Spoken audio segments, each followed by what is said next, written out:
Phil and Liam here from Brrraaains A Head-Banging Life, gbhblofficial.com for sure. And we're taking a look at Getting Goosebumps, and it is Calling All Creeps, the 19th episode of season 2, directed by Craig Price, not a regular. That was a bit of a surprise to me.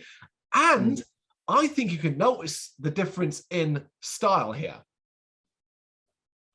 Yeah, I mean, we're going to go to the point where we put obviously the Goosebump episodes into the tiers and rate them. Yeah. I think we need to maybe add a new tier for just like the plain weirdest, strangest episode of Goosebumps, and I think this would fit right nicely into that category because it's got to be one of the most unique, strange ones to date. Indeed, indeed. And what's quite interesting as well is that this episode changes something quite heavily from the book that I thought was really relevant about talking about. And obviously we're going to get the spoilers as we talk it through, but just for now, the story, the Calling Creep story that we experienced for this in the book, it's revealed at the end to be being told by a creep itself. All right. No, I had no idea. Which does kind of make sense when you then see what the episode does at the finale. That would make sense. Yeah. But this one has 2 writers though, which also suggests they might explain why it's a little messy. It had Dan Angel and Billy Brown. Yeah, that does explain a lot. Calling All Creeps is the 50th book in the original Goosebump book series, published in 1996. So we're getting far into them, man. The usual. I don't remember this. Did you? Yeah. I remember them all pretty well. I guess I watched it a lot more than maybe you did, but yeah, because I think it's just because the weirdness of this episode makes it memorable. That's it. I think it's a decent episode. I like it more than a lot of the plain episodes because there's a lot of unusual things going on, and it often goes in a direction that I don't expect. I also really like the ending. So, like, again, you talk about tiers. This to me is like, okay, we have the middle one, but this is going to go above that because it stands out compared to some of the blander ones. Yeah, because it has the creativity where they've tried something a little bit different. You know, they always have the typical episodes where they tick the boxes, and this one takes it a bit outside the box, which is refreshing. Agreed. But we'll tell you a little bit about it if you don't know, as we're going to go through it here. We begin seeing a young boy sneaking towards a school and a voiceover. Hey, it's a voice. How long has it been since we've had a voiceover? It's been a couple of episodes. Too long. Anyway, the voiceover reveals that the boy is Ricky Beamer, played by Zachary Carlin. And he says, he admits himself in the voiceover that he is a nerd, but he isn't a creep. And I admit, I groaned because I was like, the line delivery was so bad. I was like, oh God, they're going to overuse the word creep, aren't they? And everyone's going to suck saying it because they're not going to say it convincingly. It's definitely like the subject matter of this episode is obviously at the time was probably really relevant, you know, because we've gone from an era in society where, you know, the way people are treated for being nerds and stuff were considered to be like what they say in the episode creeps, I suppose, in the 90s, to now to modern day where like nerdy stuff is more cool and mainstream. So it's obviously dated because of that. But, you know, we're all old enough, like me and you, to remember a time where people that were into nerdy things were treated quite poorly. So it's interesting it shines a light upon that. It does. Obviously was a real issue, you know? No, well put. The only other issue I kind of have with it is obviously the terminology for creep. And I know how the kids are using it in this and how they want it to come across, but ultimately I hear you calling someone a creep. I tend to think of stuff that's a little bit more way above a child's imagination. Yeah, I feel like just because someone played like Dungeons and Dragons, I'm not sure they would be labeled a creep necessarily, but there you go. But admittedly, he is doing classic creep stuff here by creeping up to the fucking school, peering in the window and trying to scare someone in the late evening. It's like, well, yeah, you're being a creep. There you go. He reveals that he works for the school newspaper, and the editor of the newspaper, Tasha McLean, played by Maya Filler, doesn't let him do stories. He says that she calls him a creep and Ricky the rat, because Goosebumps, right? We got to have that kind of joke. He tells us all this while peering through the window while she works. She leaves, he going home, and he reveals that he's set up a plan to get revenge, sneaking in and putting a message in the newspaper for all creeps to call Tasha after midnight. Calling all creeps, that thing. Okay. Calling all creeps. Calling all creeps. if you're a real creep,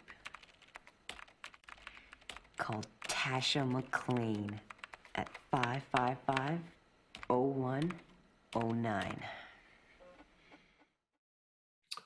This is a little hard to follow, as I just can't work out where he is posting this. So I struggle with this part of the episode. If it's what I could work out is he jumps in his computer and he just starts typing immediately. And I'm thinking, if this is on a newspaper, it can easily be removed before it goes to print. But also, where on the newspaper? It looked like he was just typing on a file, not like a Word document or anything like that. But like, it was like, how does this work? He's just typing something, you know? You're paying way too much attention. That's the problem.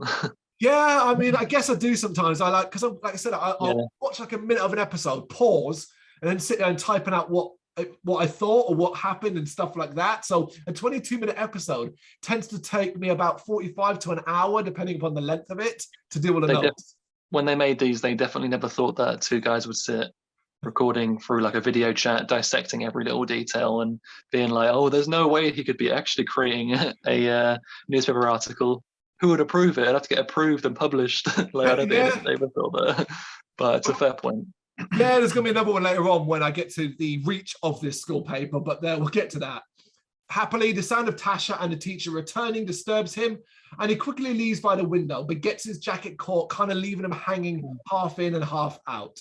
The lights are turned on as he struggles to free himself, and he manages to free himself, which alerts Tasha and the teacher. Tasha walks over to the window, but sees muddy footprints, so he left aside. And to be fair, at the very start, when he's initially on the window, they do a camera shot to show that he's standing in mud. And I was like, hey, that worked. Yeah. I like as well that she smiles knowingly. She does a good smile where her facial expressions tell you everything. You're like, oh yeah, she knows what's going on.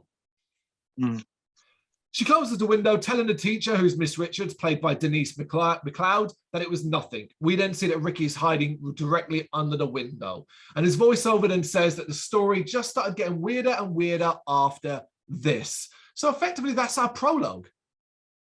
Yeah. The next day, Ricky is accosted by 3 bullies in the school hall. These guys, man. We have Matthew Lemche as David, Tonya Johnson as Brendan, and Travis Cutt as Wart. Now, the episode will not tell you any other names except Wart's, which is really annoying. So I got them all off the internet, thankfully. Good job. Yes, Wart is the muscle of the group. Eats onions like apples and then breathes on victims. Oh, that's fucking hilarious. That's brilliant. But you know what I drew a parallel to? And I guess again, it's my age thing. I was like, oh, that's like the PG version of Belch from It. I just thought I thought the exact same thing. So clearly, maybe that's the thought process that went into those characters. Because if we thought of it, there you go. When did It come out? Before this, right? Yeah, definitely. It might have been 91 or 3 or something. Okay, right. Yeah, I did think it was earlier as well. Not that I would think that it was inspired by Goosebumps. No, because Stephen King, of course, he wrote the book a lot longer before. So they force Ricky, being bullies, to sing Mary Had a Little Lamb while everyone gathers and laughs. And admittedly, at this point, you're like, the fuck is going on in this episode? Sing for us, Rat. Sing Mary Had a Little Lamb. Why? Because we love farm animals. Now sing. Or would you like another blast of Wart's onion breath? Aww. Mary had a lamb, his fleece as snow. Next verse. Like, they're all gathered round and going, ha, ha, ha, he's singing Mary Had a Little Lamb. What? I mean, to be fair, a lot of these episodes you can kind of see where they'd be going in a rough idea. But this one, normally the twist is hard to call, but the general, concept of this episode is quite hard to figure out. Agreed. Because even if you have an inkling, which I did, which was, okay, well, it's what he did in the newspaper is probably going to get flipped on him. That is only one part of this fucking puzzle. One part. Definitely.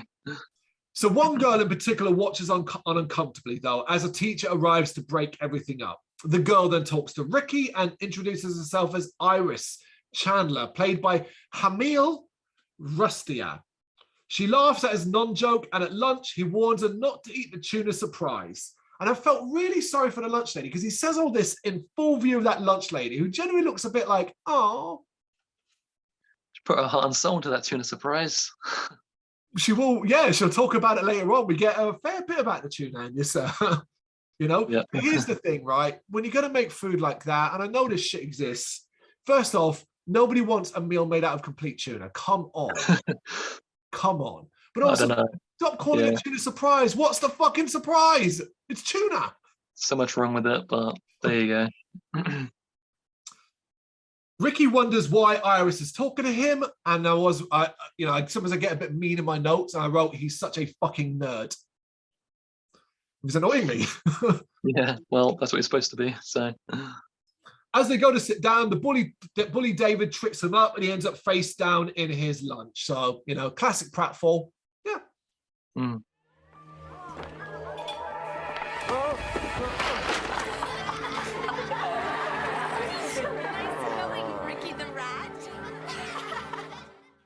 Afterwards, Ricky is swearing revenge on them, and Tasha and Iris queries revenge on them and Tasha.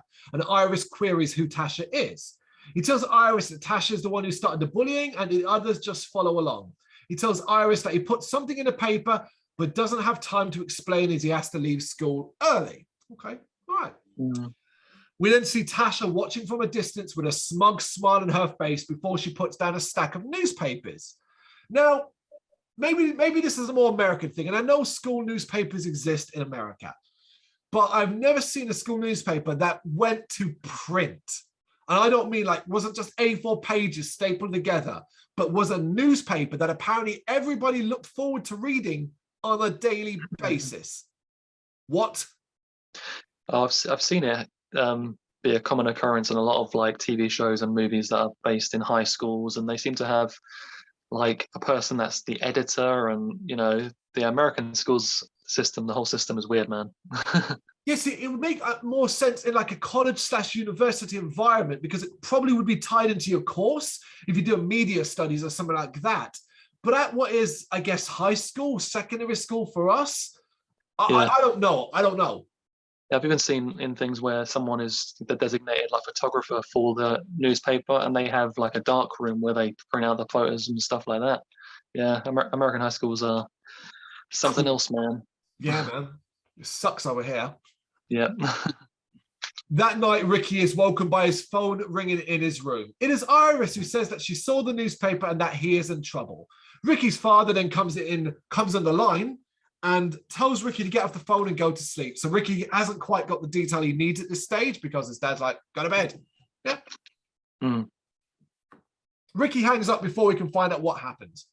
The phone then rings, and it's a creepy voice saying that he saw his message in the paper, and that he gets call after call about it meeting up with creeps. And it's clear Tasha swapped the ad.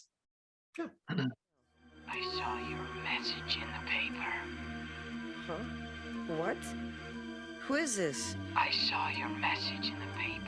I'm calling as instructed. I'm a creep. What do you think of the voices? The voices on the phone. From my point now, I can't actually particularly remember it, to be honest. So it couldn't have been that memorable. No, I thought they had a nice little creepy twang to them. That was nice enough for me. And as well, I like the fact that it sounded like a lot of them were adults. And I thought that is actually quite a creepy thing for a kid to deal with. I just kept thinking the entire time during this whole scene was that if it's really bothering him that much, because the phone ringing obviously keeps him up pretty much the whole night. He can't get any sleep. It keeps ringing and ringing and ringing. Just unplug the damn phone from the wall, man. Yeah. Yeah, it would be a lot fucking easier. Yeah. It's that simple. I was also thinking, so if his dad was quick to get on the line the first time the phone rings, after the 10th time of that phone ringing, you don't think the dad's going to be like, what the fuck is going on, Ricky? That's a great point. Yep. The next day, he sees in the newspaper ad that the ads were swapped out. And Tasha walks up and reveals that she did it. She walks away, and the three bullies approach, but this time things are different. And this is where things go off the deep end. Because you're like, okay, well, in my head, I'm like, okay, so there's probably creeps are real and they're gonna like contact him and he's gonna get scared and have to deal with it. Maybe he's gonna get kidnapped and I don't know, rescued by a homeless man. Who knows? No, that's not exactly where it goes, no. No, not quite. Because these three bullies, they now just smile and nod. And it's like, okay, that's weird. All right. This gets even more confusing for Ricky as at lunch a note is thrown at him. And when he looks up, the three bullies are watching him giving nods and a thumbs up. Like, okay, they seem to want to talk to him. Ricky opens the note to see the words, when will the creeps meet? All right. So I'm like, okay, so they're actually creeps or whatever that is. Fine. Still no idea. Nope.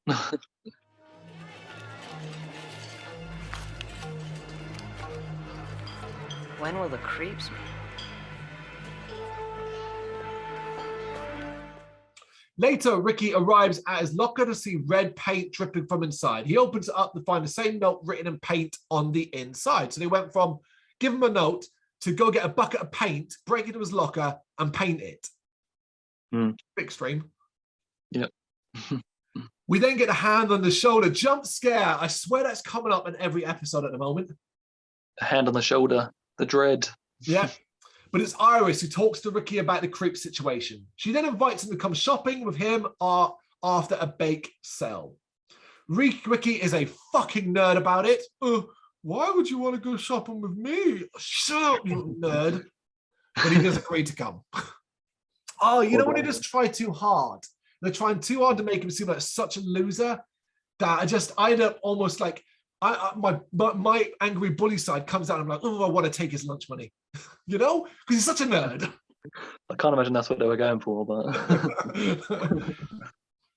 yeah, I suppose. I mean, the idea is always you're supposed to imprint yourself on a main character. But when the main character is this much of a wet blanket, even as a kid, you're never going to imprint yourself on this guy, are you? Because you don't want to be like that guy. Maybe there's some like deeper writing to that in a way, based on the idea behind the episode. Maybe. You're supposed to maybe kind of see it from the perspective of the people that bully him, and then it's got kind of a message of like, be careful who you bully type thing. Maybe not. Maybe, or like maybe the handful of people out in the world watch this episode, a handful of young boys watch this and went, that kid really gets me. I mean, how many movies, and you mentioned like It and things like that, or have these generic super nerd type characters? There's always, it's in, many things. It's one of those cliche characters, isn't it? You always got the kind of fat, larger kid, and then you have the uber nerd. There's always that character with glasses and stuff. It's been done to death, hasn't it? So, yeah. It's exactly that. As Mrs. Potts says, tale as old as time. Yeah, interesting person to quote. I knowingly watched a review of the Beauty and the Beast remake earlier on today.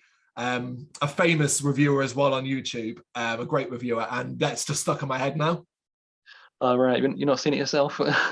No, God, no. I don't think I've seen any of the live. I've not seen any of the live action Disney ones. I don't think I'd ever really bother. I briefly flirted with seeing the Mary Poppins sequel because I love the original Mary Poppins, but then I watched a review of that and went, nope, it's not a good idea.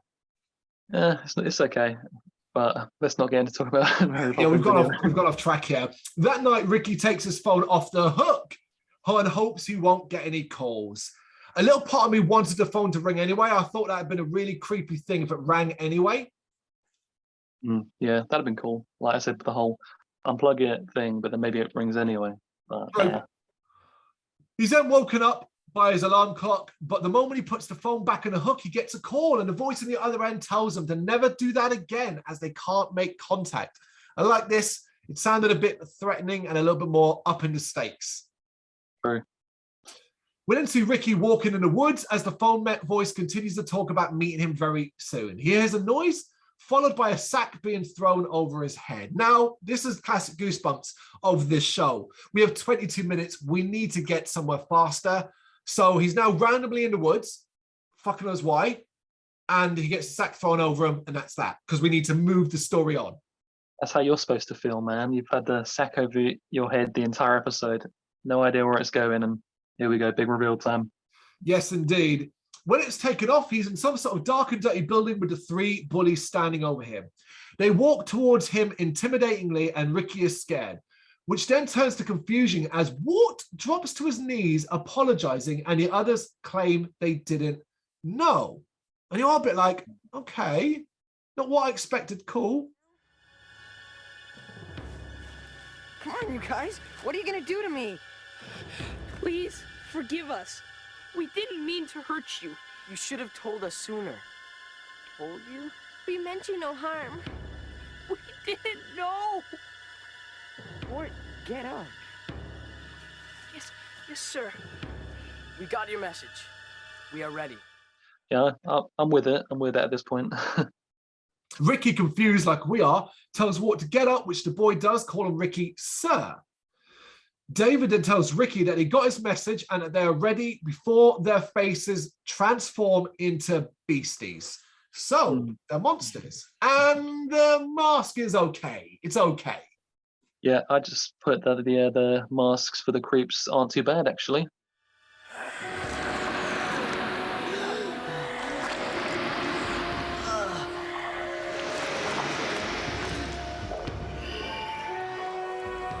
We are glad we found you, Commander.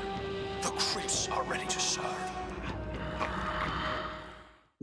Yeah, I'm fine with them. It's one of those where I don't think it looks particularly scary, but I don't think it looks particularly shit either. One thing, actually, you know what? Let's just generalize here. Goosebumps does masks really well. Well, considering they have one of the most famous books probably of all time in The Haunted Mask, and they had that cool mask shop, you know. Yeah. They should. David calls Ricky Commander and that they're ready to serve. And I was a bit like, oh God, they're idiots. Because I get like why they think this, but Ricky's actions and behavior would surely make you go, no, this is just a coincidence. Yeah, I mean, it should have been a dead giveaway the whole His time. reaction alone. Mm-hmm. They offer him a bag full of identity seeds, which are to be planted in the school, resulting in everyone being turned into creeps. I'm like, all right, we're going big. I like big. Mm. They ask him about his plan, but he tries to put it off to tomorrow. Creep Brenda suggests they put the seeds in the cafeteria food, and Ricky agrees that is a good plan. And I was like, I can see where this is going. That whole tuna surprise thing wasn't by accident. Nothing ever is in this show. I just kept thinking this could be like, I always think darker with these episodes. I don't know why. Obviously, it's a kids' thing, but I always kept thinking like, maybe he's just been bullied to insanity. And he's just like imagining this entire thing, and he's about to poison the entire school. That's what I'm thinking. But no. Oh, I love it. Well, it kind of is exactly what they're planning to do. By transforming people into creeps, they are effectively poisoning them. Oh, yeah. Later, Ricky is in the school kitchen with a trio who now look human. Because I'm pretty sure, famously, in my school, when we went to school, we were allowed to just go into the school kitchen. No problem. Yeah, just wander in there. No problem, man. Ricky again tries to defer the plan, prompting Brenda to question if he is their commander. So finally, they're asking questions. But Ricky quickly deflects it, saying he is, and orders them not to eat him, which they agree to provided he plants the seed. Now, here I thought they were going to go down the route of, no, we know you're not one of us, but we're just going to use you to take the fall for this plan. Because it's not like he would have much choice anyway. We haven't really seen what they're capable of doing, but it's just three of them. One of him, and he's a nerd, so he's screwed. Nerd. Ricky looks around the kitchen trying to find a way to get out of this situation and sees a vat of tuna surprise. He realizes that if he put the seeds in there, chances are no one will eat it. Okay, it's a risky plan because someone might, but it won't be the number it would be if it was in good food. Mm. Do you remember what the tuna surprise looked like? Wasn't it just like basically some slop? It looked like slurry. Yeah. Yep. Not very nice.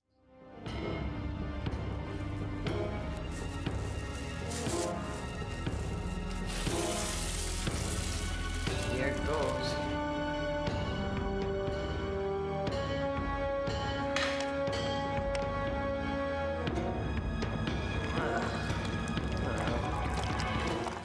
Can't smell good either. I like that though, because it's like you're going to make a big deal about tuna surprise being horrible. The food best look horrible. Yeah, and I'm sure you know, I didn't have too many. I used to have like a packed lunch at school, but I know that most people generally agree that school meals kind of suck, and especially again in American TV shows and stuff, they're always talking about how crappy the food is, like sloppy joes and that kind of stuff, like always complaining. So it's obviously like ties into that whole idea. Yep. He stirs the seeds in, but is accosted by the lunch lady, and he tries to tell her not to serve it, but she just thinks he doesn't like it. She kind of goes on a bit of a speech about how the kids treat her with the food and stuff like that. And she's insistent she's going to keep serving it until they eat it. Now, again, reading too much into it, but I'm 99% sure the school head and the people involved would be like, listen, we're spending a lot of money on fucking tuna, because tuna isn't cheap. And it keeps getting wasted on a daily basis. Can you make something else, please, Mrs. Lunch Lady?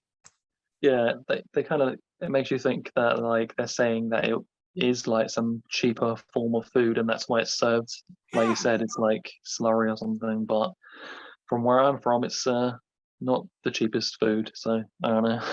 I mean, I guess from a world of fish, it's on the cheaper side compared to say salmon, whatever. But then like a school would predominantly be using like the offcuts of a fish. Do you know what I mean? The basic fish, haddock, stuff like that. We're getting. At lunch, Ricky is standing by the entrance. As kids pass him, he's checking out their food and making sure no one's eating the tuna surprise. Oh, I wanted to. Ooh. Hey, yeah, great choice. Shut up, you fucking idiot. Really didn't like this kid. Thing is, the actor's doing it great. The actor's doing a good job. That's just who he was, man, and just yeah. He's startled by the creep bullies, and they compliment him on his plan and tell him that creeps rule. And admittedly, I was like, oh, this episode's falling apart. Like, the more they do this stupid dialogue, like, and they don't say it convincingly, I just kind of wanted to get to the end. It was weird, it was silly, but like, I wasn't loving it. Yeah, I agree. Ricky then sees that Iris has tuna, so throws it in the bin. She asks him if he's still going to shop with her, but he dismisses it because he is busy, and she walks off offended, and he continues to check food. Again, I thought that was going to be a bit of an angle where like he blew her off, because obviously she was the new kid and she was apparently new in school, and that normally means something in Goosebumps. And I figured, you know, we're going to go some of that, and we do, and then we don't, which I guess is just part of this episode. Yeah. Later, he's being berated by the creep bullies, who are in their creep look, suggesting that they will eat him because he lied about being their commander. Before they can, though, Iris walks in, declaring herself to be his sergeant and reporting for duty. And you're probably like, me and you, what's going on now? I think he's lying. Let's devour him like insects. Maybe you should reveal the real plan, Commander. Commander Ricky, Sergeant Iris reporting for duty. I'm the second in command. Yeah. She tells the creeps that she is a second in command and that the first plan was a test for the creeps. Ricky then has to come up with a new plan, and the group decide to put the seeds in cookies that will be available at the bake sale. Brilliant callback to a throwaway line. Definitely. We then see everyone in the kitchen stirring the cookie mixture, pleased with their plan. Ricky takes Iris aside because apparently he waited to this point to speak to her about this. And she reveals that she's not one of them, and that she was on her way to meet him when she overheard his voice and saw the creeps. She thought on her feet to come up with her plan. And I, again, write my notes on the fly, and I wrote this: something smells fishy here, and it's not the tuna surprise. Because I was like, no, he said he wasn't meeting you. So you're saying you're on your way to meet him, and you thought that quickly on your feet regarding monsters. I'm like, no, you're tricksy. You're doing it. You're up to something. I was fucking wrong. Yeah. They don't know how to stop the creeps, though. We then hear this creep chant. They overhear the creeps chanting, and this is the chant: humans are the past, creeps are the future. It's really catchy. Yeah. We're at the end, though, as the bake sale is in full effect, and Ricky and Iris are approached by Tasha, who mocks Iris for hanging out with Ricky. Yeah, I'm on Tasha's side. Fucking hanging out with this nerd for. The creep bullies arrive with a plate of cookies and they say that they are ready. Ricky tries to stop it, but Walt announces free cookies and everyone rushes over to get the cookies. Before they can eat, Ricky gets on the mic and tries to stop, but Tasha starts up a Ricky the Rat chant that everyone joins in.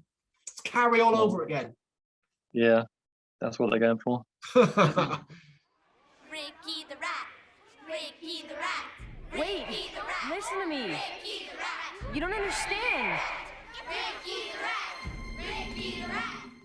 Hurt by this, Ricky is encouraged to not stop the cookie feast, as he will be their ruler afterwards. Apparently, during this part where he's talking to David and that lot, the mic stops working when they lean in this, because he's using the mic to talk to the crowd, but apparently someone turns an off switch, so when they're talking in front of the mic about the plan, nobody can hear. There you go. Ricky is torn, gets on the mic, seemingly about to say something, but a thrown item to the face. And they get him in the face as well. Nailed him. And that convinces them to tell them to enjoy the cookies. Iris is shocked. I was shocked. I was like, oh. U-turn. Yeah. But a good one. I really, really liked it, man. Yeah, I liked it too, yeah. And everyone bites into their cookies. Ricky looks at Iris and tells her that things will be different around here from now on. And we hear in the background the chant changing to All Hail Ricky, although we don't see the transformation, which is a little disappointing, but I liked the subtlety of it going from Ricky the Rat to All Hail Ricky. Yeah. That'll teach them. Sorry. That'll teach those bastards for calling him Ricky the Rat. Absolutely. And we then get this really intriguing development, which I could go down as an error, but I prefer to think ties into what I said a couple of minutes ago. Walt then hands Ricky a cookie to eat, which Ricky does, saying, if you can't beat them, meaning if you can't beat them, join them. You know what they say, Iris. You can't beat them. No.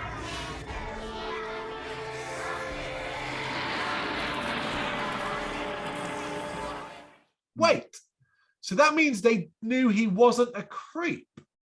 Now, was that an error? Or were they aware all along? Yeah, that's true. Hard to say unless maybe in the book it, develops that further. But it could be that they were hoping that he would be brought around their way of thinking for some reason. But then I'm not sure why they saw him as, I guess because he is like the ultimate, like trampled on person, that they thought he'd make a good leader because he's going to who hates the people that treat him poorly more than like he would,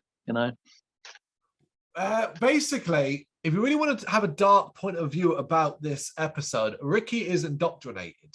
He is the easy target and used to cause the destruction and the chaos that we see at the end of this episode. Yes, it's done in a light-humored way, but when you take it out, put it in the context of that he is a bullied boy indoctrinated by 3 controlling, older, more aware people to then go to his school and turn them all into monsters. It's pretty dark. Yeah, and there's obviously a metaphor that that's how he sees them as monsters because of the way they treat him. So I think that's quite clever. As I said, I think earlier, there clearly is some deeper message along the lines here. Maybe, R.L. Stannedy, he was bullied in school and things like that. And, maybe there's not a deeper message. Maybe it's just as simple as the episode is saying that you shouldn't bully someone because they could turn you into some kind of lizard alien. It could be not. But I always like episodes of Goosebumps to end on a lesser than happier note. It's quite a dark ending, so it's good for that, but super random on the whole. It is. It's really, really random. It's a puzzle to watch. It isn't particularly entertaining. That's the thing. Because it's so all over the place and you're generally struggling in a 22-minute episode to keep up with which plot thread I'm supposed to pull. And I'm constantly what we're doing is we're talking it through. Well, I'm trying to look for deeper meaning or deeper explanations and connect the dots to what is going to be a Goosebumps style twist. And then I have to remind myself, no, this is Goosebumps. It's aimed at an age range of about 10, 11 years old to maybe 15, 16 at most. There's never anything deeper. But then does and shows you things and plays around with it, but makes you go, but that would go over so many people's head of a certain age. Even as an adult, I'm like, wow, you know? Yeah, it's one of those ones where you can dissect it, but the episode doesn't do a very good job of it by itself of really developing any one thing particularly well. It feels like the deeper complexities probably were lost in the short runtime, and maybe the book does a better job of fleshing it out. Who knows? I haven't read it. No, same here. I haven't read it at all. And we did say this at the start. I also think when you see two writers for an episode of Goosebumps, you know something got messy. Somebody came in and was involved to pick up from what the other person did or correct something in it and make changes. And it feels that very way through. But with the difference in director as well, I think it's notable. While it has that similar Goosebumps feel, one of the things I noticed more throughout it, this is one of the Goosebumps shows with the most amount of different sets. We go everywhere here. Yeah, they haven't explored the school environment too much. Like, so that's new and different. Obviously, we've had scenes that are in schools, but not as wide range in different areas as this one. So they obviously had like a different type of set to play around with. And yeah, I think probably two different writers butting heads, and it's not like an incoherent episode. It does have like you can understand it from point A to point B, but yeah, there's a little bit of like mistranslation somewhere within. Agreed. There you go. Calling all creeps. What do you think? You got any thoughts on it? You agree with us or disagree? You know what to do. Drop them in the comments, please. Thank you very much for watching. You can check us out on gbhbl.com as well as on Facebook, Instagram, Twitter and Tumblr. Go to Patreon and help us out over there. That's patreon.com/gbhbl, as well as Big Cartel, where you can find some of our merchandise. We have a podcast running on SoundCloud and Apple Podcasts. And of course, if you like this video, do us a favour, hit the subscribe button and help the channel grow. Games, horror and heavy metal. What else is life for?